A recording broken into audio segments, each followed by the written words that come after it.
नमस्कार दोस्तों। आज के इस एपिसोड में सीमा नाम की महिला के साथ घटी हुई ऐसी डरावनी घटना की कहानी लेकर आ गया हूँ जो आपके सोच के पर्दे खोल कर रख देगी। बहुत सारे लोग भूत प्रेत के ऊपर विश्वास नहीं करते हैं ना, आज होगा। ऐसे ही इनको भी नहीं था। दरअसल ये एक ऐसी महिला थी जो कि बहुत सिंपल अपनी ज़िंदगी जीती थी, लेकिन एक उसूल के साथ। दुनियादारी जो भी बोले मैं उनकी ज़्यादा सुनूंगी नहीं, ज़्यादा माइंड में बैठाऊंगी नहीं। मुझे जो अच्छा लगता है वही करूँगी, मुझे जो करना है, जैसे जीना है, मैं वैसे ही जीऊँगी। भाई ऐसी सोच के साथ ये बड़ी हुई थी और एक दिन इनकी शादी तय हो जाती है। असम के एक छोटे से टाउन में रहती थी ये, शादी इनकी सेट हो जाती है। घर पे सब लोग बहुत खुश हुए। रिश्तेदारों को पता चला, अब रिश्तेदार वगैरह घर पर आना शुरू हो गए इनके। पूरी शादी वादी की तैयारी जोरों शोरों से चल रही है, किसी तरह की कोई कमी नहीं है। लड़का वड़का लड़की को भी बहुत पसंद है। अब शादी को 5 दिन रह जाते हैं, 5 दिन बाकी हैं और इनको सबने बोल दिए हैं कि अब घर से बाहर नहीं निकलना है, किसी भी कंडीशन में नहीं। कुछ भी काम हो, कहीं जाना हो, किसी को बुलाना हो, किसी के पास कुछ भेजना हो, किसी को भी पकड़ के करवा लेना, लेकिन घर से बाहर मत निकलना। मेहंदी लग गई है, हल्दी लग गई है और कोई भी लड़की ऐसी सिचुएशन में शादी के जस्ट पहले बाहर निकले तो बुरी आत्माएं उसका इंतज़ार कर रही होती है, उसे घेर लेती है, चपेट लेती है, उसकी पूरी ज़िंदगी बर्बाद हो जाती है। ये अपने से बड़े बुजुर्गों की ये बात सुन तो लेती थी, लेकिन अच्छा हाँ हाँ हाँ ठीक है नहीं जाऊँगी, ऐसा कर देती है। लेकिन इनको मन ही मन विश्वास नहीं होता था। अब 5 दिन पहले जैसा मैं बता रहा था, इनको क्या मन करता है कि मैं अपने नेल्स टेंशन करवाऊंगी। वो जो लड़कियां लोग नहीं करवाती कि अपने नेल्स लंबे लंबे नकली वाले नेल्स लगवाती है, सुंदर सुंदर डिज़ाइन रहती है। इन्होंने किसी का वीडियो देखी। इनका जो टाउन है उस टाउन के जस्ट बाहर एक शहर, उस शहर में कोई तो भी नेल एक्सटेंशन का काम कर रही है, बहुत ही अच्छा पार्लर में। इन्होंने वो वीडियो देखी और इनका मन किया कि यार 5 दिन में शादी है, मैं वो पार्लर में जाके फटाफट बढ़िया से नेल एक्सटेंशन करवा के घर पे आ जाऊंगी, किसी को पता भी नहीं चलेगा, किसी को बताऊंगी भी नहीं। इनके पास खुद की स्कूटी थी तो क्या करती है कि सब दोपहर के वक्त अपने अपने काम में लगे हुए थे। इन्होंने देखी कि कोई आएगा ही नहीं, मेरे पास कोई आसार ही नहीं है, सबको मैंने बोल दी हूँ कि मैं सो रही हूँ खाना खाने के बाद। तो ये अपने घर से बाहर निकली, पीछे वाले दरवाजे से लोगों की नज़रों से बचते बुचाते अपनी स्कूटी में सवार हुई और निकल पड़ी भाई। अब जहाँ पर ये रहती थी वहाँ से वो जो ब्यूटी पार्लर है जहाँ पे इनको नेल का काम कराने जाना है, वो लगभग 25 किलोमीटर की दूरी पर है। ये निकल गई, वहाँ पे पहुँची है, बढ़िया से नेल का काम कराई, साथ ही साथ हेयर स्पा करवा ली है। तो इनके पास है ना बहुत अच्छी स्मेल आ रही है, बहुत अच्छी। एक तो इन्होंने हल्दी का काम पहले ही करा चुकी थी, शादी से कुछ दिन पहले वाली पहली हल्दी का रिचुअल भी हो गया था, मेहंदी भी लग गई थी, अभी बाल का भी काम कराई, तो स्मेल ही स्मेल। और इनके बहुत सुंदर बाल, बहुत हैवी बाल। वो मस्त अपने हैवी सुंदर से बाल लहराते हुए अपने घर की तरफ आने लगी। इस वक्त लगभग 5 बजे के आसपास का समय हो रहा था। अब इनको घर भी पहुंचने की जल्दी थी। क्यों जल्दी थी? क्योंकि घर वाले 5 बज चुके हैं, मैक्सिमम 6 बजे तक, उसके बाद तो कमरे में आएंगे ही इनको ढूंढते हुए। इसलिए जल्दी जल्दी अपनी स्कूटी से जा रही थी। शहर वाला एरिया निकल गया, अब एक जंगल आया, उस जंगल को क्रॉस करके इनका टाउन आ जाता। मतलब टाउन भी क्या कहें कि एक बड़ा गाँव था ये। तो बढ़िया सी आ रही है, कोई प्रॉब्लम नहीं हुई थी अभी तक। अचानक से फट करके आवाज़ आती है और इनकी पूरी जो स्कूटी थी वो गंदी तरीके से डिसबैलेंस हो जाती है और ये अपनी स्कूटी से गिर जाती है। तो ये क्या हुआ? अपनी स्कूटी की तरफ नज़र डालती है तो क्या पाती है कि उनका जो पीछे वाला टायर था वो बुम हो गया, पूरा फट गया। इनका दिमाग ही ख़राब, बोली क्या। हालांकि जब ये गिरी तो इनको चोट वोट कुछ नहीं आई, क्योंकि वो फटने की वजह से स्कूटी का जो बैलेंस था वो आराम से बिगड़ा, और आराम से बिगड़ने की वजह से स्लो स्पीड में गिरी थी, तो इनको ज़्यादा कुछ ऐसी चोट नहीं आई। इन्होंने देखी स्कूटी की तरफ, इनका दिमाग ख़राब, बोले बोले अब क्या होगा। तो 100% घर वालों को पता चल जाएगा कि मैंने क्या कांड करी, मैं कहाँ निकली थी, सब पता चल जाएगा। अब मेरी खटिया खड़ी करके रख देंगे सब लोग। खैर ये भगवान का नाम लेते हुए जो गिरी हुई थी उठी और सोची कि मैं अपनी स्कूटी यहीं पे लगा देती हूँ, लॉक कर देती हूँ, और घर पे जाके मैं अपने कज़िन भाई वगैरह को बोलूँगी कि ऐसा ऐसा मैंने कांड कर दी हूँ। बड़ों को अगर पता नहीं चला तो कोई मैं अपने छोटे को यहाँ पे भेजूँगी, वो स्कूटी लेके बनवा के घर तक आ जाएगा। ये भगवान का नाम लेके स्कूटी लॉक करी और घर की तरफ निकल चली कि भगवान प्लीज़ किसी को पता ना चले, कोई मेरे कमरे में ना जाए, मैं थोड़ी देर में घर पहुँच ही जाऊँगी, कोई मिल गया जाते हुए तो उससे लिफ्ट ही मांग लूँगी। सबसे अच्छी बात ये थी कि अब इनका घर ज़्यादा दूर नहीं था, अप्रॉक्स 3 किलोमीटर की दूरी पर था। और ये जल्दी जल्दी बड़े बड़े कदम बढ़ा के अपने घर की तरफ चल पड़ी। और ये लकीली 5:30 बजे के आसपास, हाँ 5:30 बजे के आसपास अपने घर पहुंच गई। पीछे वाले गेट से अंदर घुस रही थी। सब लोग काम में इतने मशगूल थे कि किसी को पता ही नहीं चला था कि ये कहीं गई भी हुई थी और आ भी गई। ये घर पर पहुंची तो थोड़ी देर बाद इनको बड़ा अजीब सा फील होने लगा। अजीब सा इन द सेंस, इनको सर पे बहुत भारीपन सा फील होने लगा। इनको ऐसा लगा कि मैं इतना चल के आई हूँ इसलिए ये हो रहा है। तो इसने ऐसा पेन किलर जैसा जो होती है, पेन किलर खा ली। इनको लगा कि रात तक ठीक ही हो जाएगा, भाई सर दर्द की गोली मैंने खा ली हूँ। लेकिन रात होते होते तक इनका जो सर का भारीपन था वो कम नहीं हुआ, वो बहुत ही ज़्यादा बढ़ गया। मतलब इनको ना ये सिर दर्द एग्जैक्टली घर में आने की वजह से शुरू नहीं हुआ था। जब ये स्कूटी से गिरी ही थी ना और उठ के अपने घर की तरफ आ रही थी ना, तब से ही इनको सर में भारीपन लगने लगा था। और घर पहुंचते पहुंचते तक वो भारीपन दर्द में बदल गया था। और शाम से लेकर रात के वक्त तक ये दर्द बहुत ज़्यादा दर्द में बदल चुका था। मतलब कंडीशन अब ये हो गई थी कि ये खाना भी खा रही थी, अपना एक निवाला भी ऐसे चबा रही थी ना, तो पूरा ऐसा ऐसी जकड़न हो रही थी जैसे किसी ने ऐसा बहुत ताकत से दबा के रखा, ऐसी वाली कंडीशन थी। किसी को कुछ बोलती नहीं है, इनका चेहरा पूरा डल हो गया था। एक दो लोग टोकते भी है तो किसी को कुछ नहीं बताती है। अब रात का वक्त आता है, ये सोने के लिए बिस्तर में जाती है। एक्चुअल में नींद आ जानी चाहिए, इतना इतनी तबीयत ख़राब है, इतना चल के आई थी, लेकिन नींद ही नहीं आ रही है। आंख बंद करे तो डरावने डरावने चेहरे इनको दिखाई थे, शैतानी चेहरे, जो कि घने घने बाल के साथ, इन्हीं के जैसे बाल हैं उन चेहरों के भी, और इन्हें देखकर हंस रहे हैं। ऐसे आंख बंद करे वही वही दिखे तो इनको डर के मारे ये सो ही नहीं पा रही है। और 2-2 मिनट में प्यास लग रही है, 2-2 मिनट में। इनको अब ऐसा लग रहा है, पानी पीने उठती ना बिस्तर से तो ऐसा फील होता कि मेरा वजन दुबली पतली 50 किलो की थी। बिस्तर से उठती ना तो ये क्या पाती कि अचानक से मेरा वजन बढ़ गया और 100 किलो का हो गया है। मतलब ऐसी वाली कंडीशन थी, अपना हाथ भी ऐसा उठा नहीं पा रही है। रात भर इनकी कैसे कटी मालूम नहीं। आने वाली 2-3 दिन तक यही कंडीशन रही। अब इनकी शादी जस्ट 2 दिन बाद है और आखिरी हल्दी की रिचुअल ये होने वाली है। इसके बाद हल्दी वगैरह कुछ नहीं, अब डायरेक्टली बारात लगेगी। अब इस हल्दी वाले दिन में सभी लोगों ने दुल्हन के ऊपर, मतलब इनके ऊपर अच्छे से नोटिस किया और ये पाए कि इनका चेहरा बहुत ही ज़्यादा डल हो गया है। आंखों के नीचे काले गड्ढे पड़ चुके हैं, ये बहुत परेशान दिख रही है। तो सब लोगों ने इनसे पूछे भी क्या हो गया, सब ठीक तो है ना? तो बोलते नहीं सब ठीक नहीं है, मुझे नींद नहीं आ रही है कुछ दिनों से, मेरा सर बहुत दुखता है, खाना भी खा के होता नहीं है।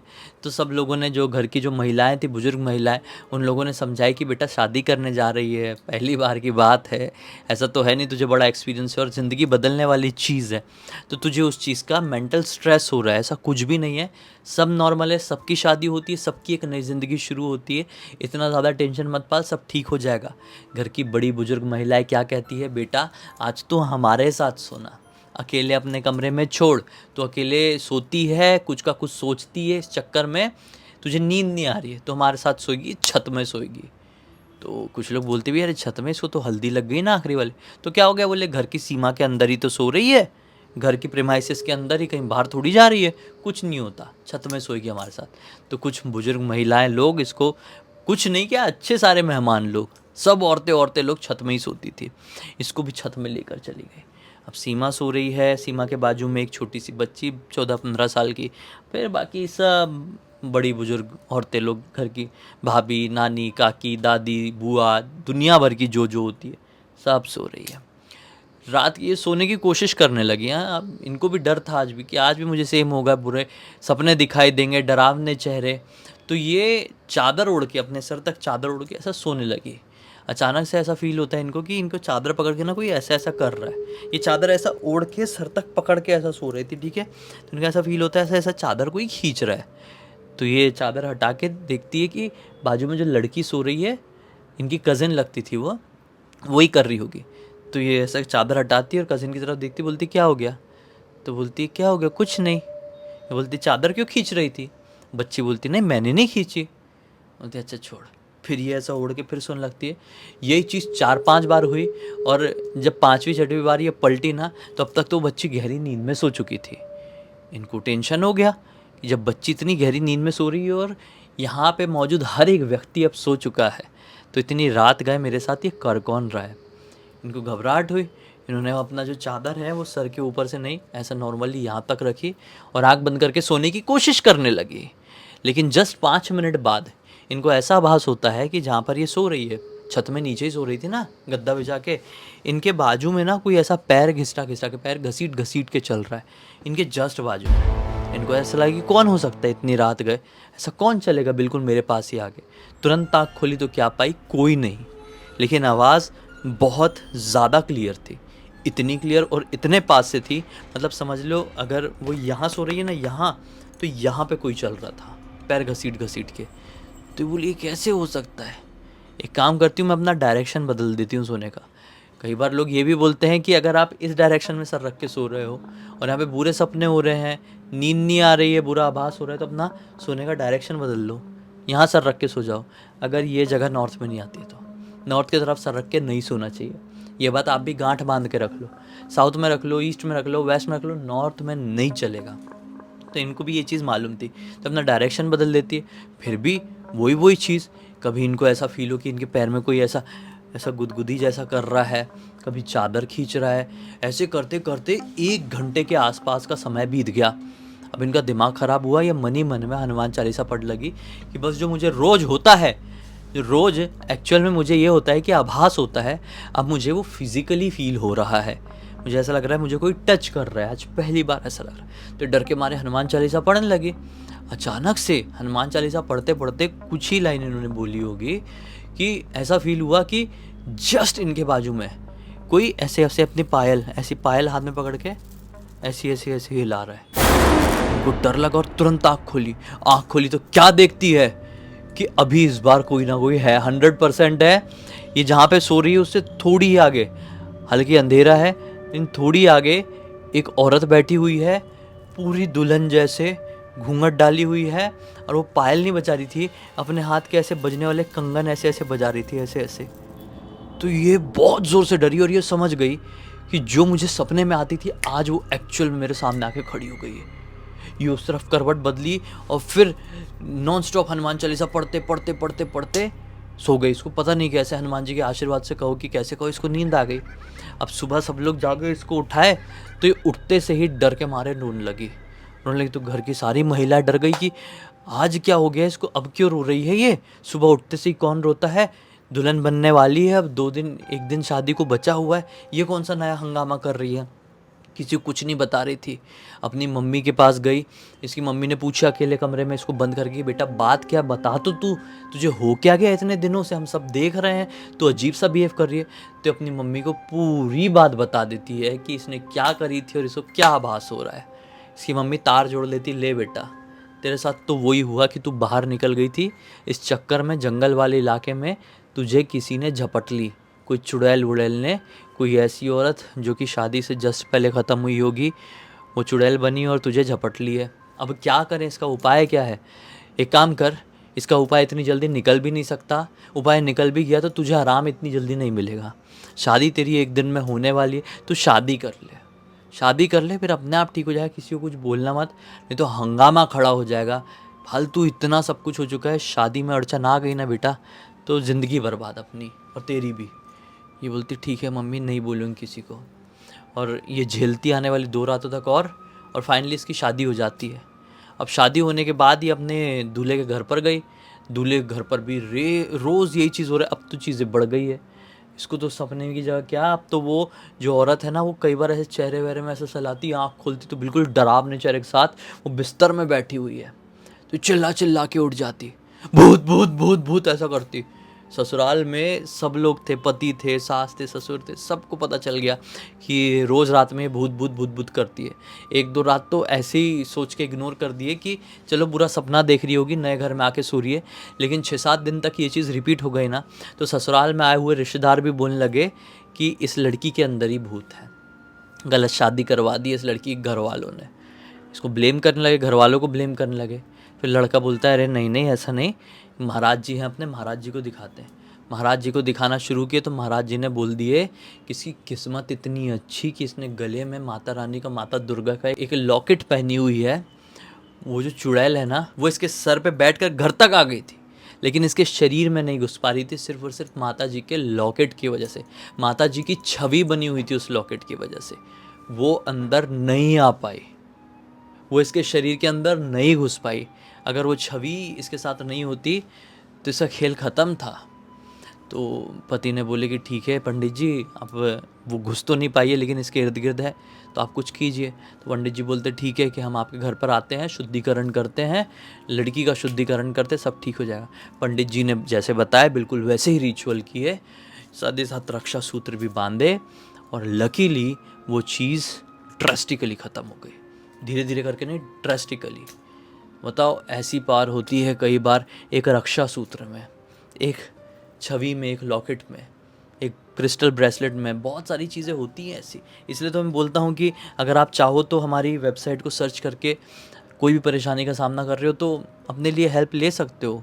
हमारे पास भी ब्रेसलेट्स हैं, लॉकेट्स हैं, सब है। देखिए, तो लिंक वीडियो के डिस्क्रिप्शन बॉक्स में, प्रोडक्ट में टैग भी कर देता हूँ हमेशा की तरह। बाकी इस पूरी घटना की जानकारी मुझे किसी और ने नहीं, बल्कि ये जो है ना, जिनके साथ ये सब कुछ घटा, सीमा जी, उनके भाई के बेटे चीकू ने इंस्टाग्राम पर लिख कर भेजा। मैंने सोचा सभी लोगों को बताऊं और सीख दूं कि कोई भी ऐसा काम नहीं करना चाहिए जिस काम को करने से बड़े मना करते हैं, क्योंकि बड़ों ने अपनी ज़िंदगी में चीज़ें एक्सपीरियंस किए हैं, उनको दुनियादारी आपसे ज़्यादा मालूम है, आप मानो या ना मानो। हमेशा उनकी बात ओल्ड थॉट, रूढ़िवादी लोग, पुरानी सोच के लोग, घटिया सोच के लोग, ये सोच के इग्नोर नहीं करनी चाहिए। मैं ये नहीं बोलता हूँ कि उनकी सारी बातें सच होती है, पुराने ज़माने लोग ही, लेकिन बहुत सारी बातों के पीछे कुछ ना कुछ तो फैक्ट होता है भाई। ऐसे ही कोई भी बात नहीं बना देता है, ये तो आप भी एग्री करोगे। कुछ ना कुछ तो होगा, तभी तो वो बात की गई है, नहीं तो फोकट में कोई क्यों बोलेगा और पूरी दुनिया क्यों मानती आएगी। हाँ, बस इसी एक नोट के साथ इस कहानी का अंत कर देते हैं। अब तक इस वीडियो को देख लेते तो लाइक ज़रूर कर देना, चैनल को सब्सक्राइब करके बेल आइकन दबा के ऑल के ऑप्शन में क्लिक करना, और इंस्टाग्राम की लिंक वीडियो के डिस्क्रिप्शन बॉक्स में मिल जाएगी, वहाँ पे जुड़ जाना। और आपके पास भी ऐसी कोई कहानी, टॉपिक या जानकारी हो तो लिख भेजना, हो सकता है हमारा अगला वीडियो कल आपके हिसाब से बन रहा हो। तो चलिए, कल फिर से मिलते, तब तक के लिए बहुत बहुत धन्यवाद। आपका दिन शुभ हो।